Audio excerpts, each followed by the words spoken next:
Welcome to the Contrarians, where we are right and you are wrong. I'm Julio. And I'm Alex. Here on the show, we rage against the Rotten Tomatoes machine.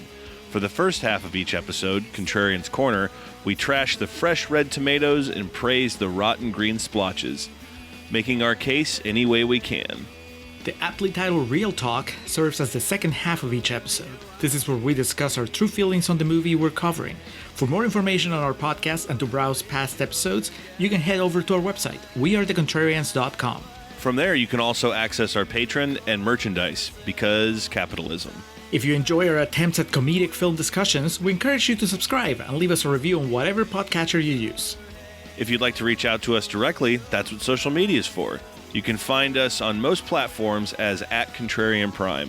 You can also see what we look like if you go to youtube.com/@ContrarianPrime, and you can contact us by email at wearethecontrarians@gmail.com.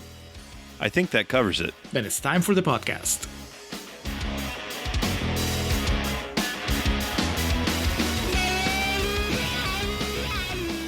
And we are recording for Contrarians Corner for Friday the 13th, 2009 edition. Does this movie have like a special name other than like a catchy, I don't know, what do you call Friday the 13th, 2009? That's too long of a name. It's a remake. And for purposes of the second half of this podcast, they were very, at first, reluctant to use that word remake, and we'll get to exactly why. Basically, for legal reasons, they pretended like it was a sequel until something in court got dismissed, and then they're like, it's a remake, gotcha. So it's just Friday the 13th, and then if you want, you can just do in parentheses 2009. And yes, we are here today to discuss it just after, unbeknownst to me, the 15th anniversary of its release. I remember seeing this in the theater at the Denton Cinemark I worked at. My thoughts coming out of the theater we'll get to a bit later. Had a great poster. Welcome to Crystal Lake with Jason, the mask lit by moonlight. It has some ties to the original. You know, Sean Cunningham's a producer on this, as is fucking Michael Bay. But Marcus Nispel returning to the Contrarians with his very short filmography, very limited filmography. He returns once again, of course, his directorial debut being the 2003 Texas Chainsaw Massacre, which Julio and I were both fans of. So we'll see if that holds true. And of course, we talk about it in that episode, but just to set the table for Mr. Nispel, a very, very accomplished music video director back when those were a thing. I mean, Curtis Mayfield, LL Cool J, Mariah Carey.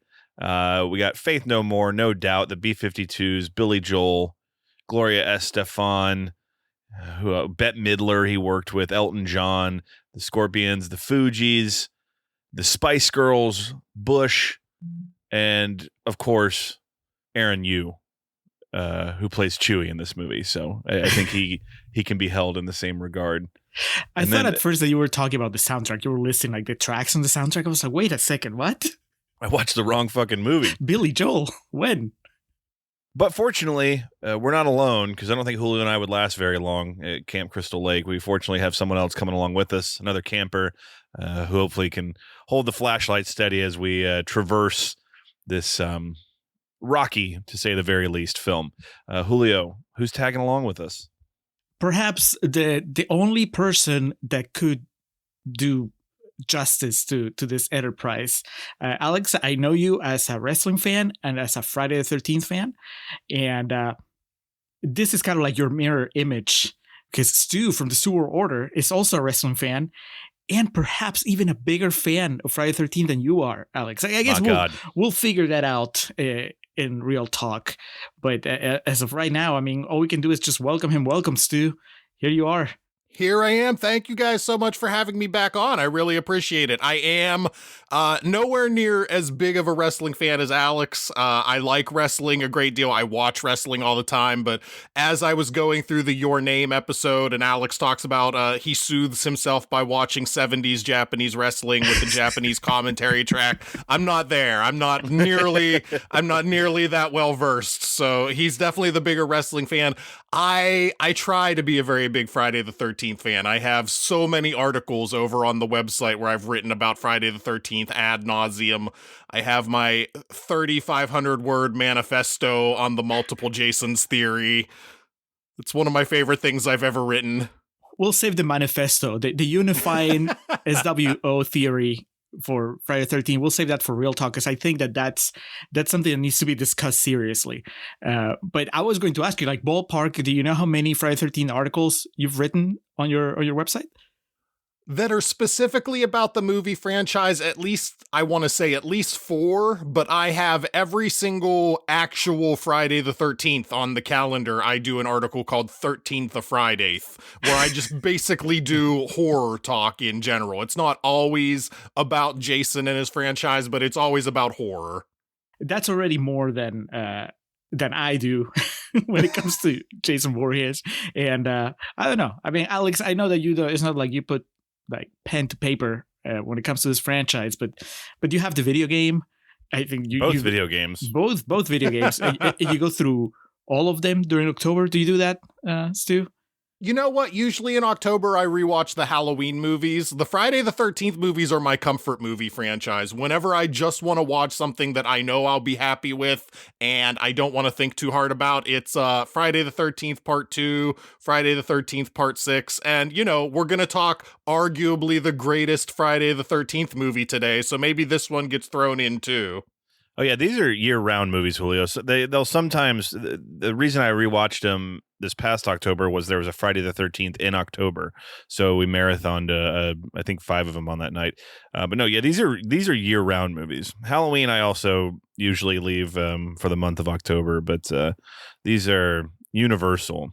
Saw Freddy vs. Jason opening night in the theater in San Marcos, Texas. Man, I've been there. I've been in the lurches with this shit. Freddy vs. Jason, when that came out in theaters, that was the horror family Avengers Infinity War. That was what Yes. we were waiting for. I remember how huge and how excited the theater was whenever I went to see that. It was like, we're going to see Freddy fight Jason. This is amazing. Yeah, it was like a party atmosphere. And then also the marketing for that movie was brilliant.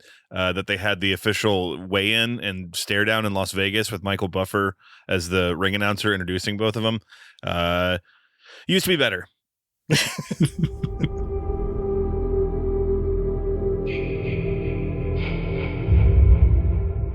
But speaking of Freddy vs. Jason, this honestly would have been a better segue. We have the same screenwriters here. Damian Shannon and Mark Swift, the pair that wrote Freddy vs. Jason, returned to pen this.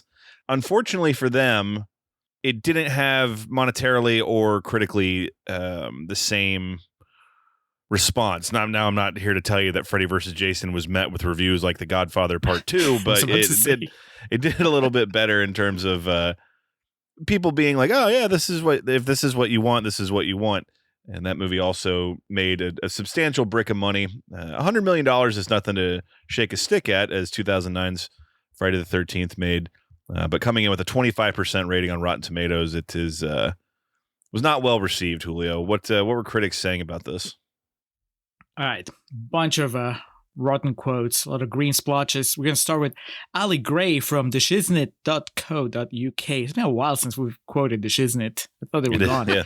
Maybe they are, actually, because this is, all the way back. Ali says, Friday the 13th is essentially critic proof. It's been cynically designed from the ground up as a fun but forgettable slasher flick with a 1-week expiration date. Here we are, 15 years later. I don't think it expired. I think it's alive and well. It's on HBO Max. All of them are, except for, of course, for X and Goes to Hell. Why? Why is that? It's different They're studio? owned by different studios.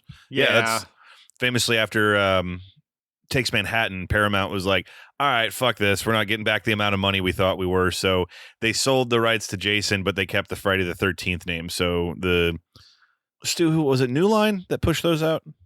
Yeah, it was New Line that did Goes to Hell and X, yep. And it's weird, like, they had the rights to, like you said, some things, but not others. The movies couldn't be called Friday the 13th, but they had the rights to, Camp Crystal Lake and Jason, so... Just not Voorhees. It's Jason Smith. Yeah, Julio, you're already seeing here. You're dealing with two scholars on the subject, so you're going to learn a lot about the franchise today. Yeah, I'm that Ariana Grande meme where she's just sitting in the corner, just like with a frozen smile.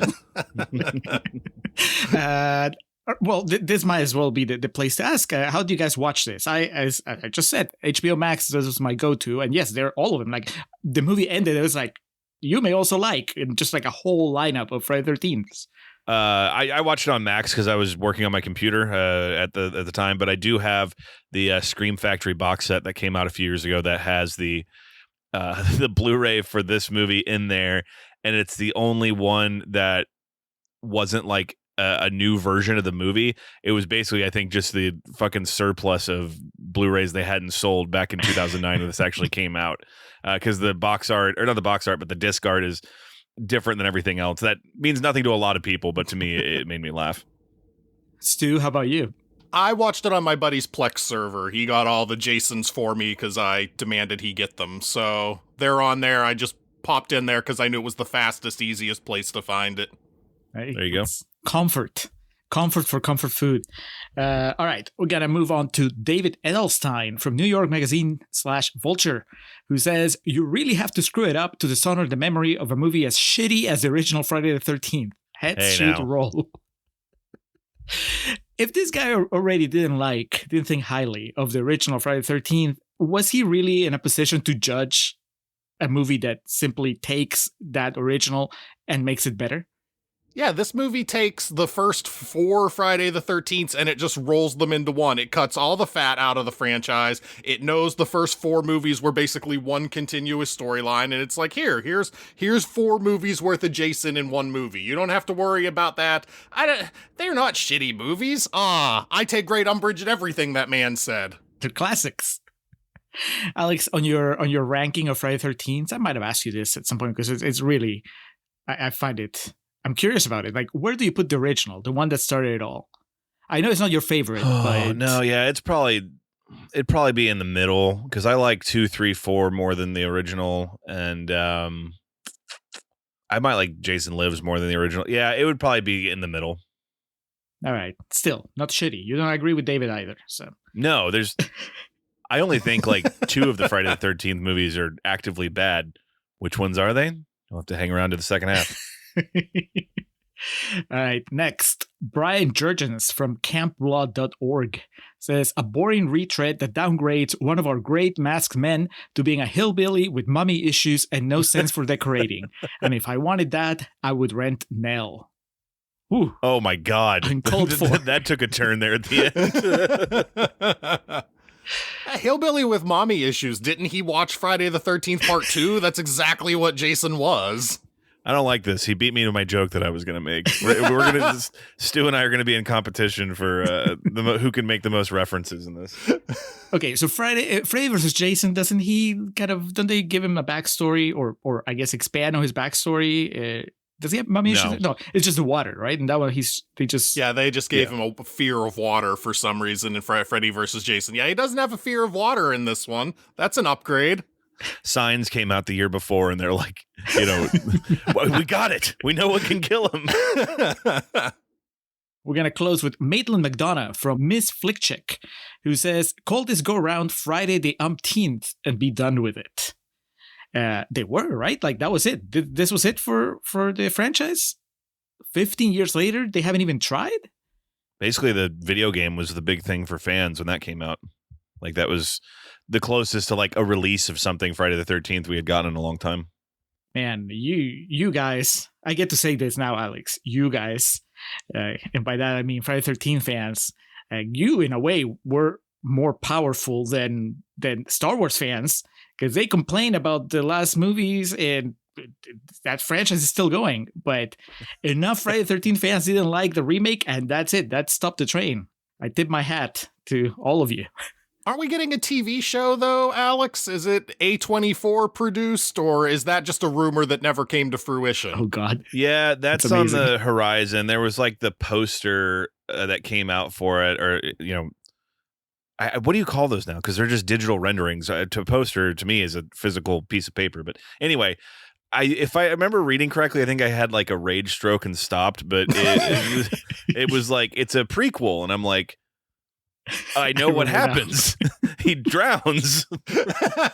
Okay, but he drowns as a child, right? And then we don't see him again in the movies until he's an adult. So there's a solid, 20 years that they can explore? If you want to go there, then you could. The only thing that could take up that period of time would be between the first movie and the second, because I think like 15 or 18 years go by. But if there's one thing that I want, and this will go deeper into this discussion as the episode goes along, it's an explained and artsy Jason like A24 would give me. That's what I really want. I don't just want the dumb fun that I've come to love since I was a child. Those were the quotes, so let's go to Contrarians Corner. This girl, she cut that lady's head off with a machete. It gets weirder. Sure it does. Her son, Jason, he came back. Alrighty. We start on June 13th of 1980, and we basically start at the end of the first movie. So, like I said, we'll talk a little bit more about the discrepancy between remake or sequel when we get to real talk. But we open with a young Jason who sees his mother get beheaded by a counselor as he was trying to escape the murder spree that Mrs. Voorhees went on. They're our friends at Wikipedia. On Friday, June 13th of 1980, a young Jason Voorhees watches his mother, Pamela, be beheaded by a camp counselor who was trying to escape Mrs. Voorhees' killing spree around Camp Crystal Lake.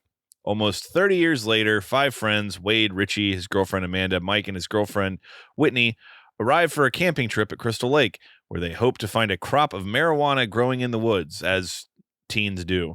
That night, an adult Jason kills everyone except for Whitney, whom he captures as she resembles his mother at a young age. Now, we don't know that last part. It cuts to black, No. Alex. It looked like she was done.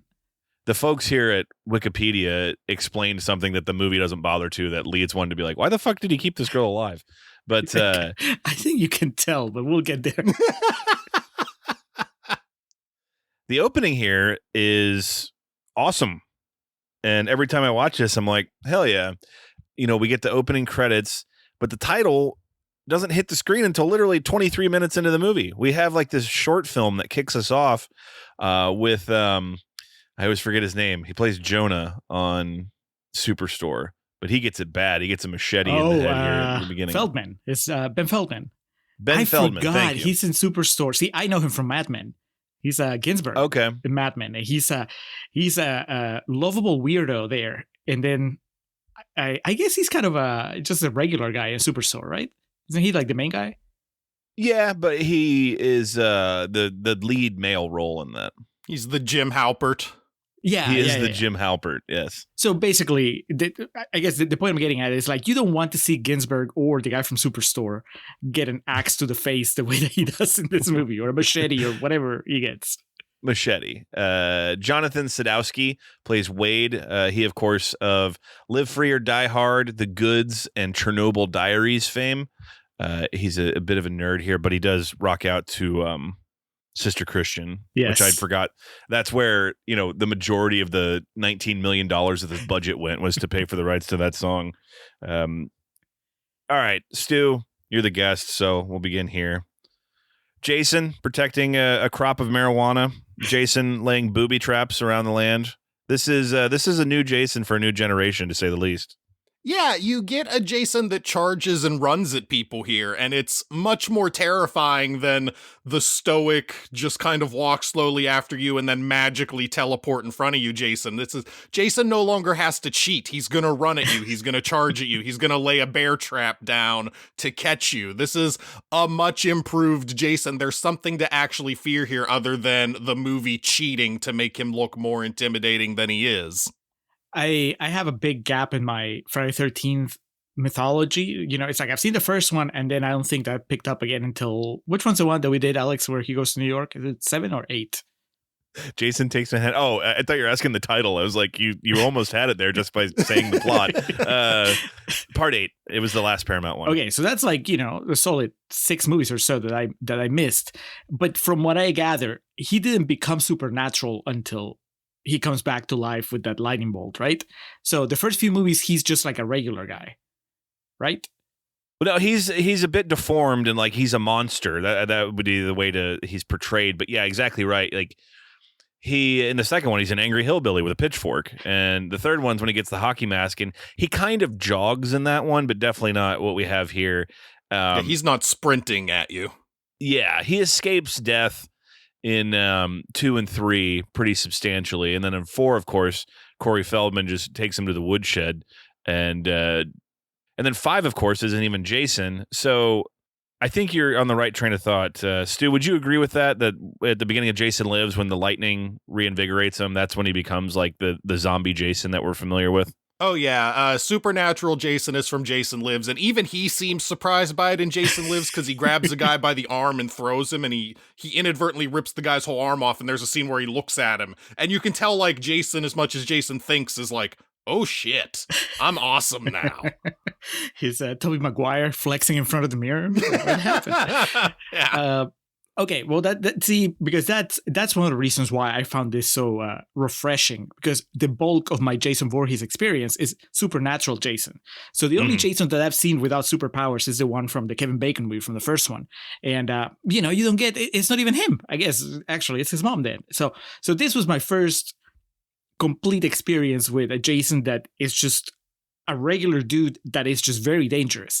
And so is what you were saying. Very protective of his marijuana. Well, his entire compound. I mean, I don't think he's just guarding the marijuana. He's guarding his property. And this is just something I think relatable. Damn it. It's his land. And these kids trespass all over the place. So I'm not saying it's justified, but I understand it. And it was cool, like, to see him not just be, there's some forethought put there. It's somebody that has something that he cares about, and he's actually put in a system in place to protect it. So it makes a lot more sense than just like the monster that kind of like wanders around with a machete and somehow gets everybody. So this was cool. I was wondering if that was something that I just had the benefit of not having seen regular guy Jason in the first 5 movies or whatever, but whatever the case, I like it, it's like when he ran, I was like, oh my God, he ran. That's amazing. He's one of us. He's just like me. We do get Mike and Whitney coming across his cabin, and it's not specifically called out, but Stu, did you take it? They find that severed head in the wall. Was that supposed to be his mom's head, do you think? An homage to, of course, the end of 2. I couldn't figure out if it was supposed to be Pamela's head or just some unlucky person. I assumed it was Pamela. I never thought it could have been anybody else because, you're thinking back to Friday the 13th Part 2, so you just assume, like, who else's head is Jason keeping? Well, I mean, how many people have already wandered into the Voorhees household? He just had to put them obviously down. A few. There's someone at least came to bring him all those candles. He's got just that huge mantle of candles. I have to close by asking, Alex, did you, going back to Ben Feldman, did you ever expect to see him having sex? The guy from Superstore, the guy from Mad Men having sex? Well, Superstore, honestly, is a bit more risque than it appears on the surface. So I've seen kind of some tantalization from him. But this is definitely explicit. He's taking a girl in the old country way. And just... I was bummed the first time I saw this movie. I was like, I was trying to figure out what they were doing. I think it's pretty clear. Well, I'm talking about the movie, the filmmakers. Jason Goes to Hell has an awesome sequence where 2 people are having sex in a tent, and it's like a street pole. It's like a speed limit sign. The pole that goes in the ground for that comes through the tent and just like bisects this woman. And the first time I saw it, I was like, oh, are they going to do that? Because they do dust off here. Amanda, the way she goes is just terrible, where the sleeping bag, where he hangs it above the fire they have going, and she just roasts inside of it. And she hits the ground and smoke comes out of her mouth. I can fuck with that. That's pretty badass. She gets mandied. No, I think I'm gonna... Don't just give do me... that again. What? Okay, we'll do it at the same time. Hang on. I'm almost there. Shit! I heard something. Stop it. 6 weeks later, Trent, his girlfriend Jenna, and friends Chelsea, Bree, Chewy, Nolan, and Lawrence arrive at Trent's summer cabin on the shore of Crystal Lake. Meanwhile, Whitney's brother Clay Miller arrives to the lake to search for her, despite his local sheriff's plea to look elsewhere. Clay visits Trent's cabin, and Jenna agrees to help him search for Whitney. Trent here, played by Travis Van Winkle, who I will always remember his character's name from Accepted. It was Hoyt Ambrose, and I don't even need to look that shit up. I know that's what it was, because that is like the all-time douchebag name. I couldn't tell you what anyone else's character's name is in that movie, and I like that movie. But Hoyt Ambrose, that just ridiculous. And you can see here, he was in the first Transformers, right? Yes. Is he a douchebag there? Oh yeah, he was the douchebag of the moment, and that's. And he plays it well, to his credit, but man, 2009, so I was still in college. I remember guys just like this, like good looking guys with that weird poofy blonde hair that just thought like, specifically white guys like that thought they could get away with anything they fucking wanted to. And so, I mean, spoiler alert, but you do get the satisfaction of seeing Trent meet his maker here brutally. At one point in this movie. That's the whole reason for his existence in this movie, right? Like that's like, even though I'm not the horror fan that you guys are, like I can recognize the tropes, and I can appreciate when the tropes are executed well. And I know that we're watching a slasher movie, so of course we introduce the cast knowing that the audience knows that most of these people are going to die, and so you have to have a nice mix of like the guys that you don't really care too much about, because they're going to be the first to go. And then the people that are lovable, because those are the ones that you're going to be worried about. And then, of course, at least one super asshole that you're going to be waiting, for them to get theirs. And that's Trent's role here. He's not likable for a second. And you're watching a slasher movie. So, eventually retribution is coming. So that was one of the biggest things. Now, Alex, he may be Hoyt, what's his name? But as much as I liked him and the performance, he is not part of the big guns that get deployed when we meet this new group of people. You get the two Ps. You get Palodecky and Panabaker. Are you guys familiar with Supernatural? Because I'm not. I know Jerry Palodecky is from Supernatural, but yeah, that's what I know is from that. And I remember some of my friends like acting like this was a big deal at the time when it came out, because is it a sci-fi show? No, it was on the CW. If that's what you're asking, unless you're asking, is it science fiction? Yeah, no. That's what I was asking. Is it science fiction? I remember watching one episode or two because I had a buddy who was super into it. But I remember that was kind of like the draw for people in like the convention community that are into these kind of things, was him being in it.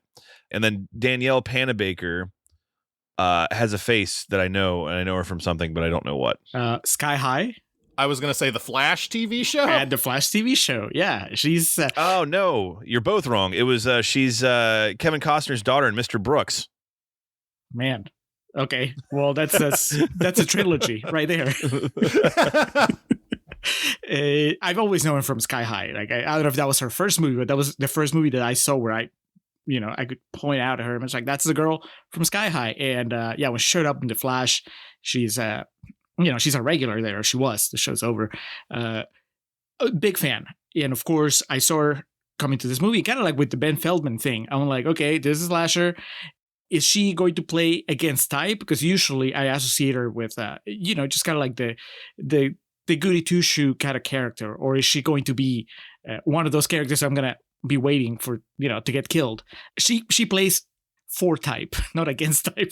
She doubles down on her image, which I was perfectly fine with. You need to root for some people. I don't know what Palodecky is like in Supernatural, but I know what Panabaker is like in Sky High and in The Flash. And I was like, I'm down with this girl. I really hope she makes it to the end. She almost does. Julio, can I make you conflicted with casting for a brief moment? Sure.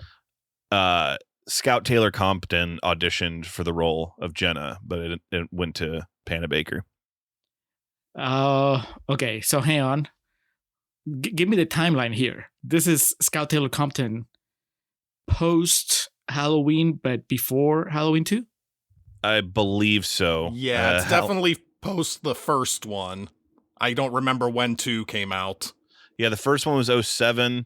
And then, so it would have been the same year because the Zombies second one came out again.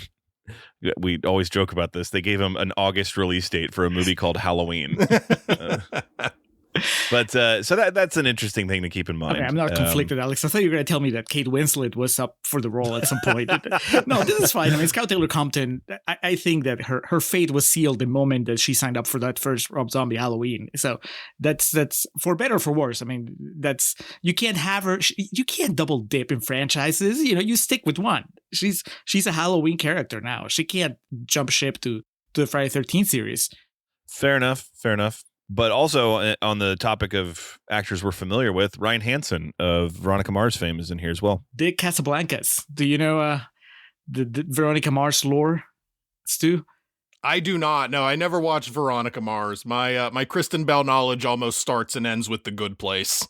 I mean, that's a good show, but I think that once you're done with Buffy on your website, maybe you need Veronica Mars as a, I wouldn't even say a palate cleanser, but maybe like an alternate. It's a good show, and Ryan Hansen plays the exact same character he plays in this movie. Yep. It's funny how that works sometimes. So we do get immediate conflict and tension with Trent and Clay as he's, like we mentioned, looking for his sister. They run into each other at this gas station when they're stocking up on supplies for partying and debauchery and whatnot. And Trent's just an asshole to him and asks, "Are we good, bro?" And Clay says, "I'm not your bro." And somewhere Bill Goldberg was watching this, and he sat on that line for years and years and years, as he very infamously told Matt Riddle backstage at SummerSlam, "I'm not your bro."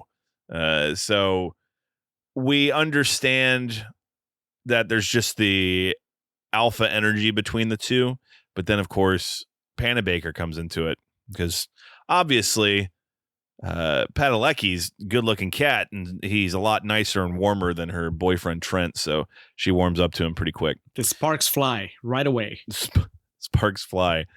And here in his spell kind of goes back to not an homage, but he's structuring things like his Texas Chainsaw Massacre, and that Clay goes and just asks like a local woman, she's got a really dilapidated yard and trash everywhere, and asks, have you seen this woman? And she, much like a few of the characters in his Texas Chainsaw Massacre, just, she's dead. People die around here, and go away. There ain't no monorail, and there never was. And then slams the door in his face. All right, so you guys have seen this movie probably like 10 times. This is only my second time watching it, and I mean, I remember very little, but I did remember that his sister was alive. That was the thing, right?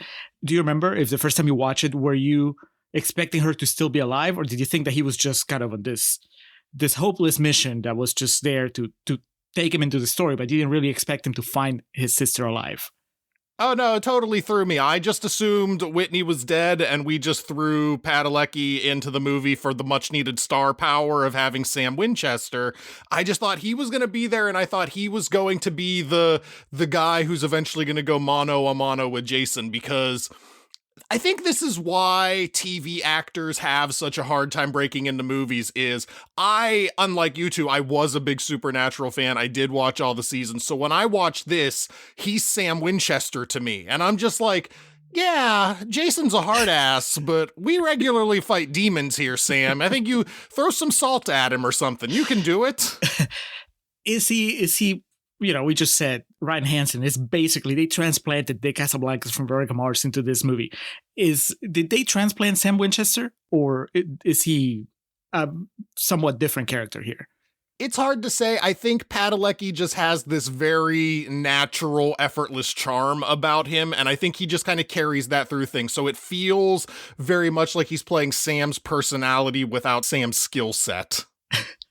Well, charm can only get you so far at Crystal Lake. So I remember seeing it for the first time, and then again today upon rewatch thinking, well, I hope she's alive, because they give that really brutally depressing backstory about their mom dying and she not being at the funeral. So I was like, God, I hope this isn't all for naught.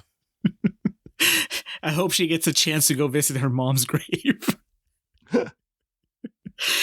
You reminded me just now, Alex, that we do get that conversation, a little bit of exposition with the sheriff, I guess. I put 2 10-year veterans on that case. We did 36 interviews and then a countywide search for your sister. But there's no evidence that anything happened to Whitney Miller or any of those other kids at Crystal Lake. There's no car, No witnesses. This is another trope that I recognize and I embrace when it's done well. This guy, the sheriff, is a good actor. Battle Lake is a good actor. The dialogue is good, and the trope being incompetent police, right? That because if the police were competent in this type of horror movie, then the threat wouldn't be as high because you would have professionals that are armed and ready to put an end to this. But I just love the idea that they couldn't find Jason, even though he was there. I mean, those teens found him without looking for him. All you have to do is just wander into his wheat field, and then you're gonna get some Jason in your life. Well, it's implied by the old woman that Sam, I just keep calling him Sam. His name's Clay in this movie. I'm always going to call him Sam. It's implied by the lady that he visits that everyone kind of knows Jason. Like, they know he's there. They're like, yeah, don't go around here. Don't disturb him. So I just assume the police also know, and they're just like, they don't want to fuck with Jason either. So they're just It's like Ozark. yeah, we don't mess with that guy. He's fine. If those teenagers went and found him, they're dead, and Jason can have them. So we're just going to get this guy out of town too, so he doesn't die. I like that read a lot more. As much as I like mine, that one's even better because it gives the sheriff layers, and now it makes it more satisfying when he dies later. Stu, in a world of Shelleys and Reggie the Recklesses, Julius being one of my favorites from Jason Takes Manhattan, Ted, where's the corkscrew at? You know, these immortal, annoying male characters in the franchise history of Friday the 13th. We have Chewie, who just kind of rewrites that entire role here. Aaron Yu, who Julio and I recently discussed, he plays Lindsay Lohan's boyfriend in Labor Pains. Julio, do you recall that? I do now. See, I hope that I said it when we were talking about Labor Pains. He's the kid from Disturbia. That's what I remember. In that movie, that movie's kind of a thriller, and he almost dies at the end. Like, they fake you out. You think that he's dead, and then he shows up at the end. And it's like, oh no, he survived being hit in the head. So I gotta have. He had that same look that he does here, and that he did in the Lindsay Lohan movie. Look up his IMDb, because that dude definitely wanted to make a change in his career. And if you look at his IMDb profile picture, he looks like a badass. He doesn't look anything like he did in this period of film history. He's got like a mustache, and he's looking at the camera kind of like, you know, from above, and the shadows are following his face. It's Jason wouldn't have gotten him if he looked like that.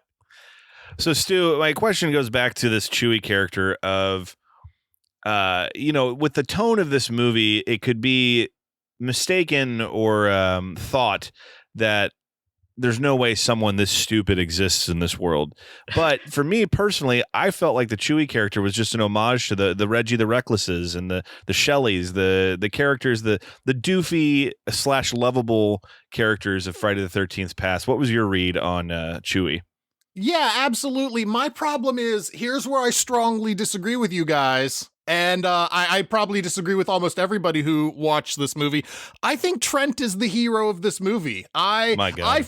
I felt nothing but sympathy for Trent in this movie. He invites all his friends to his house. They immediately start breaking his shit. You know what's funny, Stu? When that started happening, I remember thinking, somebody will identify with this guy here. Just like...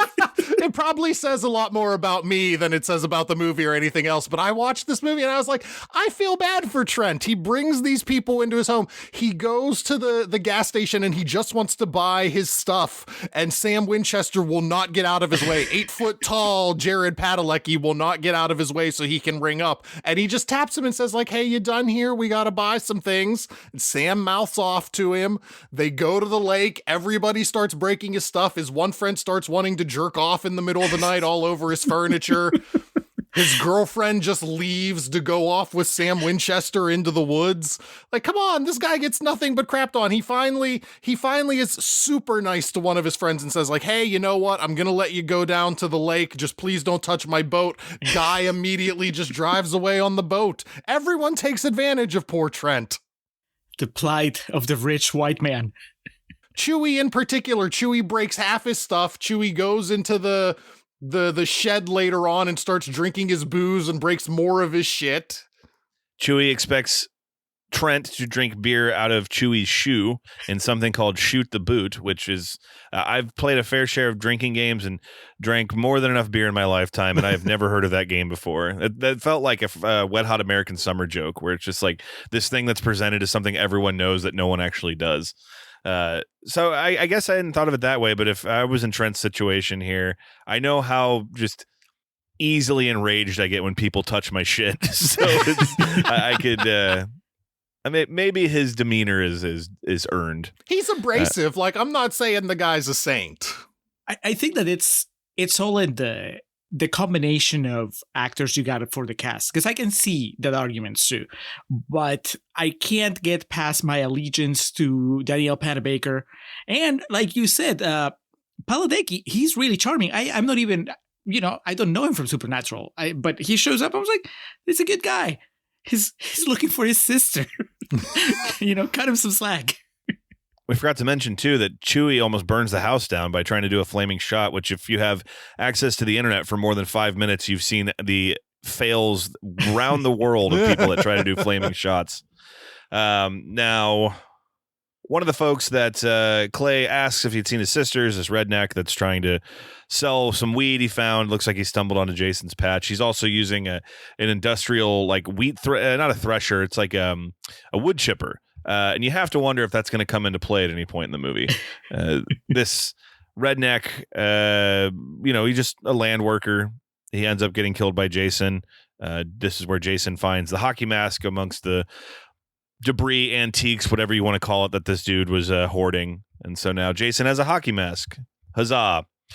Chelsea and Nolan go wakeboarding on the lake, where Jason kills Nolan with an arrow and fatally stabs Chelsea with his machete. This is like, there's so much love and discussion and just pollen around it in the air right now of Barbie. And this is like, where's Jason? Because we have Farmer Jason, we have Archer Jason, we have Landowner Jason in this. He comes in many different wardrobes and with many different skills in this. Right, like what do you call, is that Landowner Jason the one that has like, it's not bag Jason, right? Like his look for the first 30 minutes of the movie, I wrote it down as Time Crimes Jason, but that doesn't make sense if you haven't seen the movie Time Crimes. But he has this sort of, what is it? Like some sort of cloth wrapped around his like his a sack. head? Yeah, like a sack. That's what he wears in 2. That would be the homage to part 2. Okay, because he doesn't get the hockey mask until part 3, when the prankster Shelley in his bag of goodies has a hockey mask in it. Well, and then you have unmasked Jason, and then you have hockey mask Jason, and then Archer Jason, axe thrower Jason, axe throwing. Yeah, action. Jason has impeccable accuracy in this movie, which I have to be honest about. The first time I watched this movie, that made me mad. I remember thinking well, Jason's not Hawkeye from the Avengers. Why does he have this skill set? But then when I have rewatched the Friday the 13th movies, Jason has always had the skill set. In Jason Part 3, when he gets the hockey mask, he harpoons somebody right through the eye from a fair distance away. So Jason has always had the accuracy. So that's on me. I forgot. Jason has always been a marksman, and he carries that skill set along into this movie. It's some real Katniss move there too, because it's not just a one and done, right? Like he kills the Casablancas, like first victim of this new group, and then he's getting ready to shoot at the other girl. I mean, he was prepared.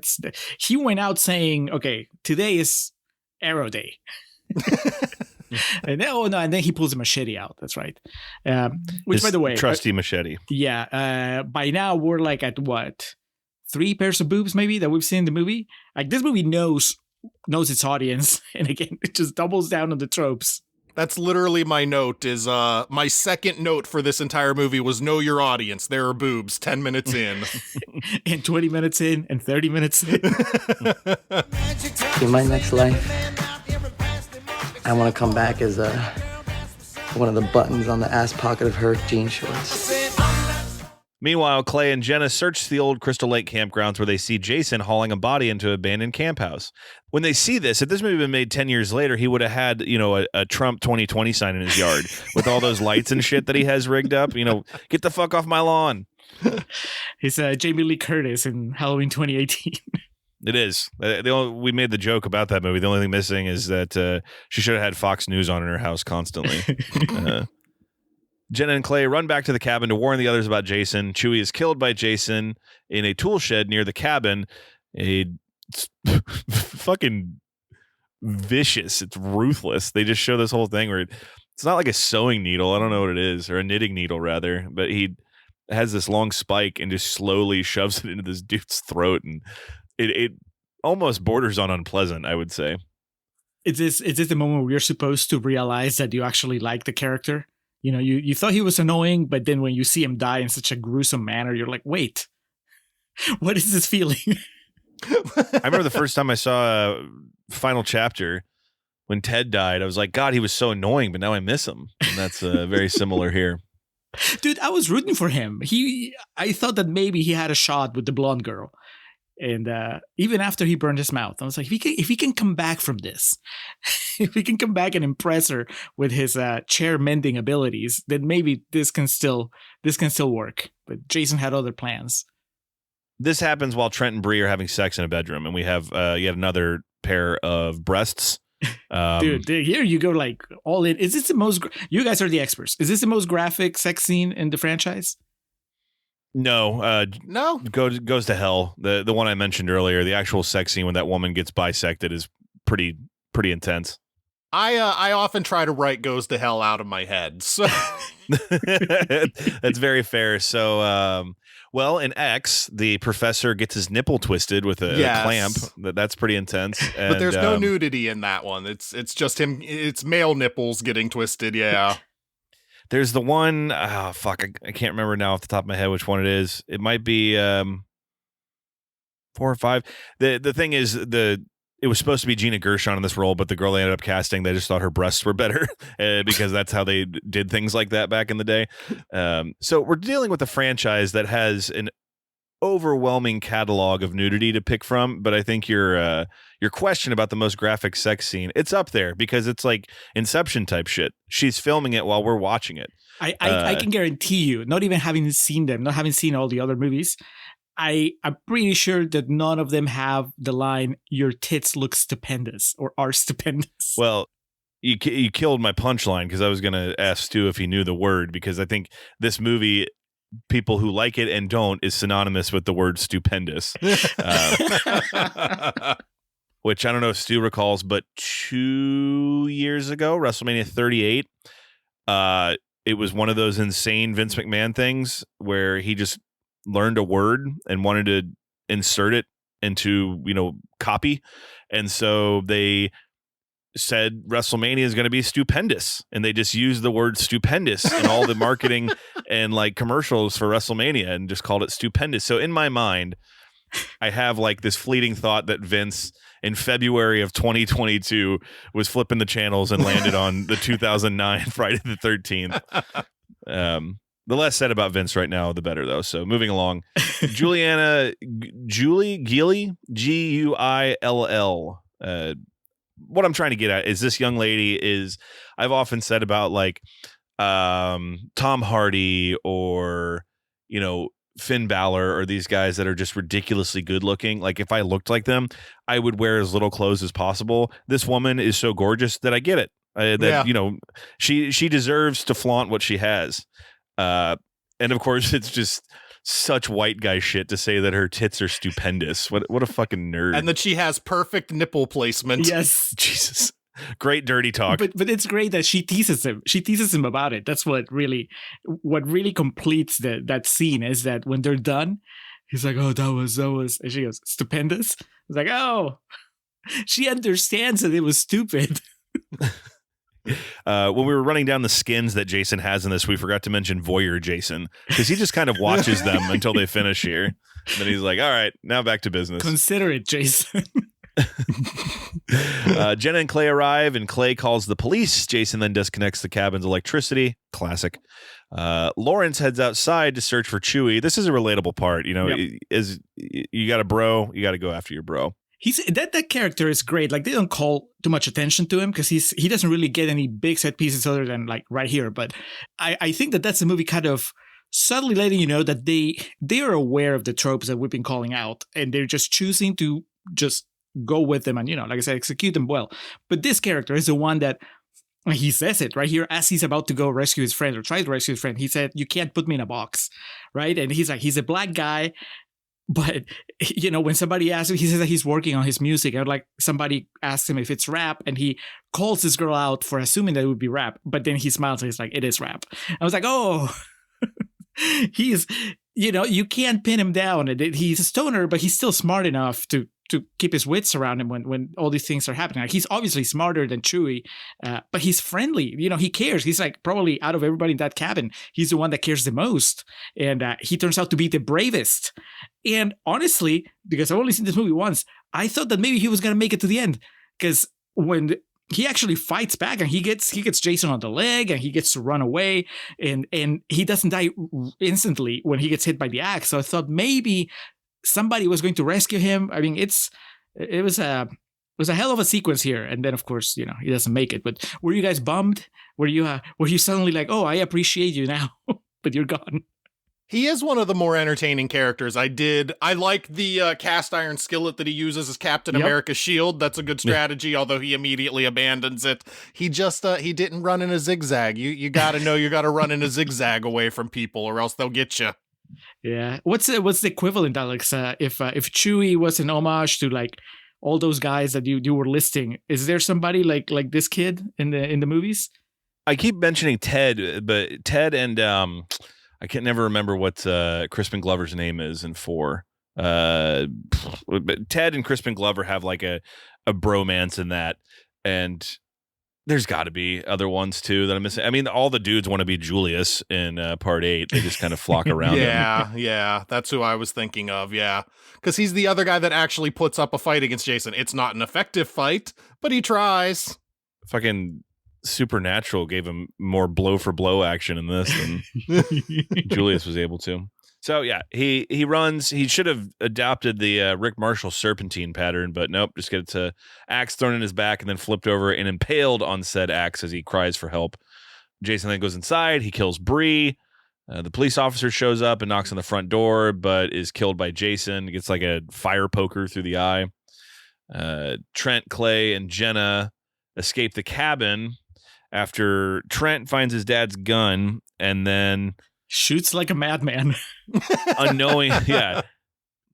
Unknowingly shoots Bree's dead body like 5 times, and then he opens the door and finds it. And in this moment, I think he assumes he killed her, but then he's like, Jason got her, let's go. That's what I thought too.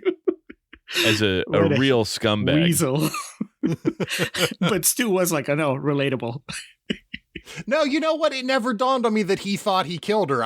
That's one thing I just missed out on. I never realized that he thought he shot her. I just thought he found the body and was like, "Oh yeah, Jason got her. She was laying on the floor." All that was missing was him saying, "I definitely did not shoot her." There is a part in this, I can't remember what scares them, but it's like the payoff that Trent screams like a girl. Really high in falsetto, and they try to do this thing to emasculate him that is, kind of funny considering the machismo he's tried to exhibit up until this point in the movie. But they get separated. He makes his way to the main road out of Crystal Lake where like a tow truck stops, and it's the old dude that had no legs in Marcus Dispel's Texas Chainsaw Massacre. Oh, the guy that gropes Jessica Biel. And he's like, "Come on now." And then Jason appears, impales Trent on this tow truck, a la Curse of Michael Myers, where Michael impales Jamie on like that wheat thresher. Yes. Yeah. And the old dude's just like, "Fuck this," and just guns it and heads he just out. bails. He still has the corpse in the back of his truck. Yeah, he's heading into town with that corpse attached to the back of his truck. He's got some stories to tell. Hey, Jenna, fuck this guy. Let's get out of here. Please.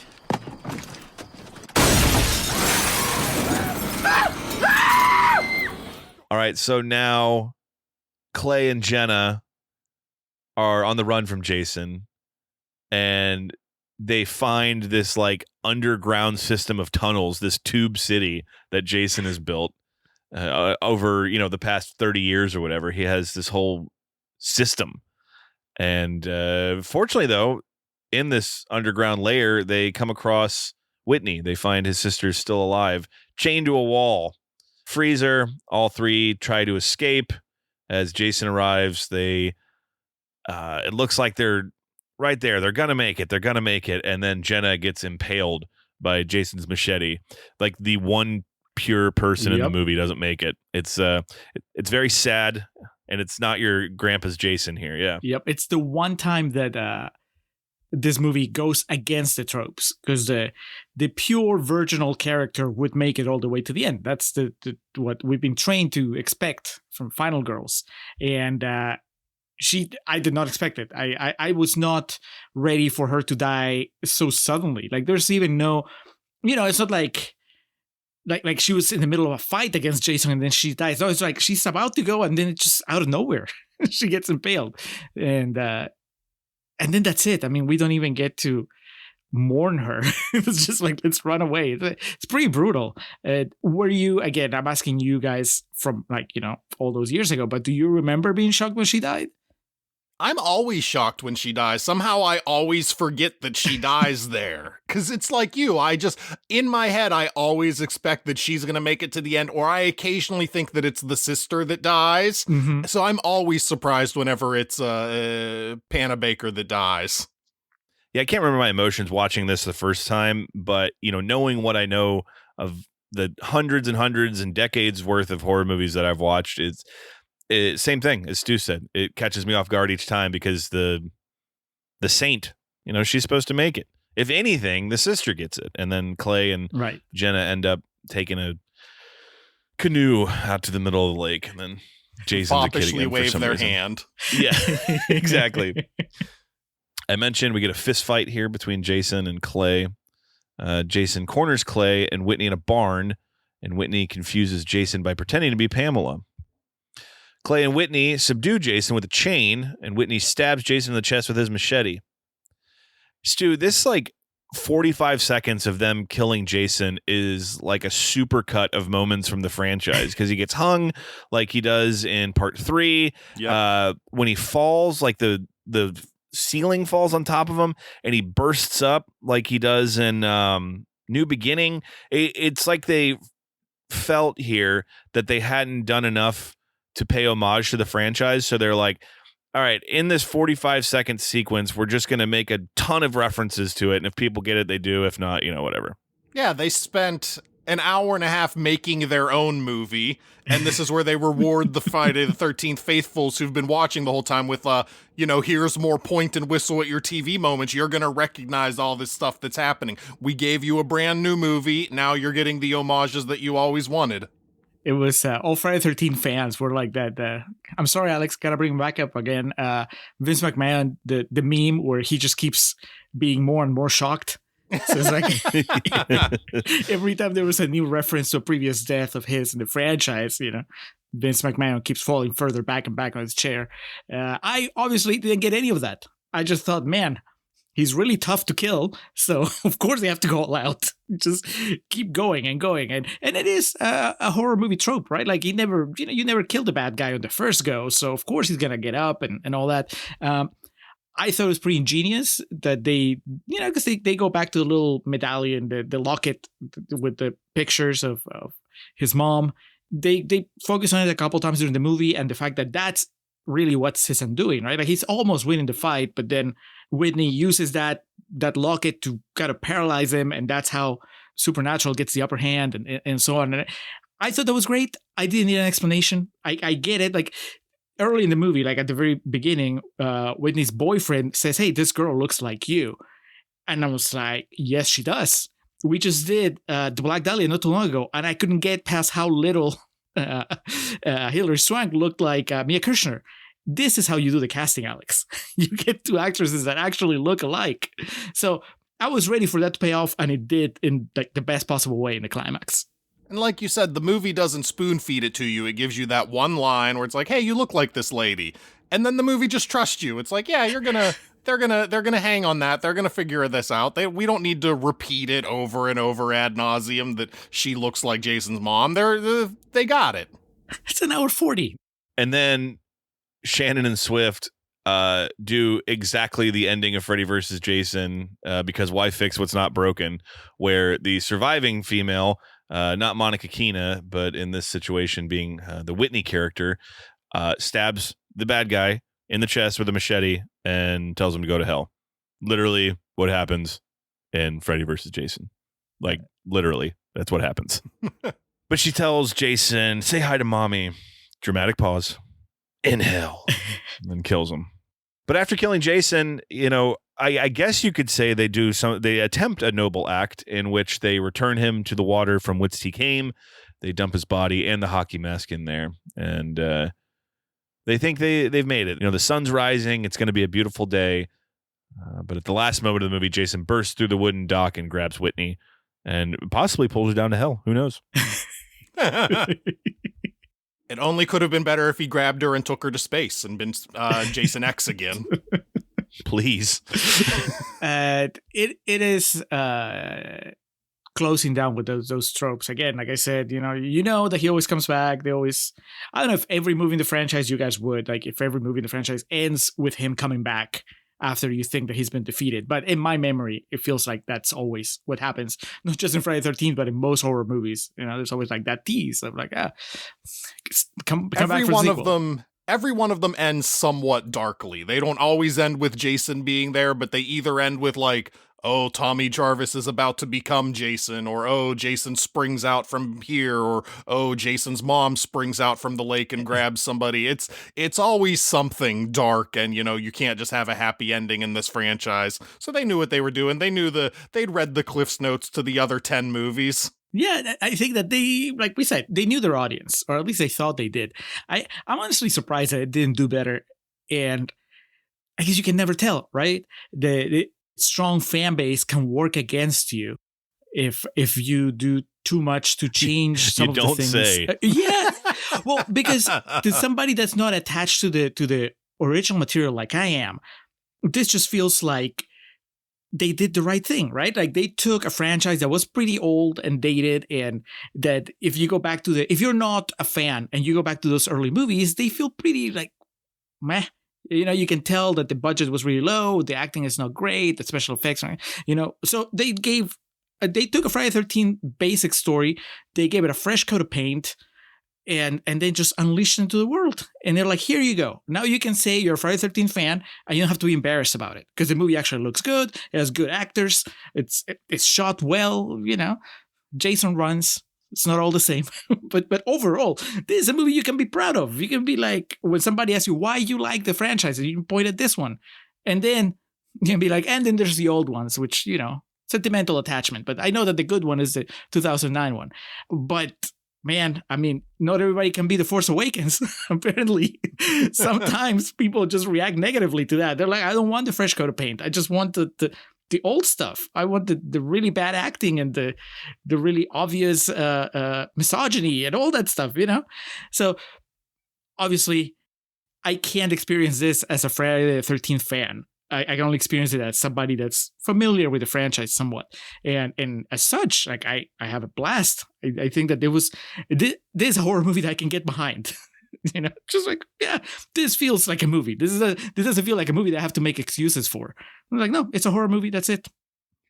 Well, no, it's like Alex hinted at when you started talking. Whenever you have a dedicated fan base and you start doing anything slightly different, it's the end of the world. You can't appease people that have decided what something is. You have all these Marvel movies that led up to Endgame. Sorry, Alex, and everybody loved them. And then after Endgame, everyone decided like, well, no, it sucks now. Yep. It's not what we expected for all these years. Now they're casting new people and it's not what we wanted. You have Star Wars, which I'm less familiar with, but I know that around the turn of the century, everyone hated the prequel trilogy. And then 15 years later, we got the sequel trilogy and all the new fans hated that too. So you have fans that have already decided what something is and what they want it to be. And whenever you try that new coat of paint, it's everybody thinks like, that's the worst paint I've ever seen. What are you doing to me? I like my Jason monochromatic. Julio, I'm done pretending. I'm done. I can feel your contempt. Let's go to real talk. I need to get a beer and soothe my nerves after all that bullshit I just espoused. So let's move it along.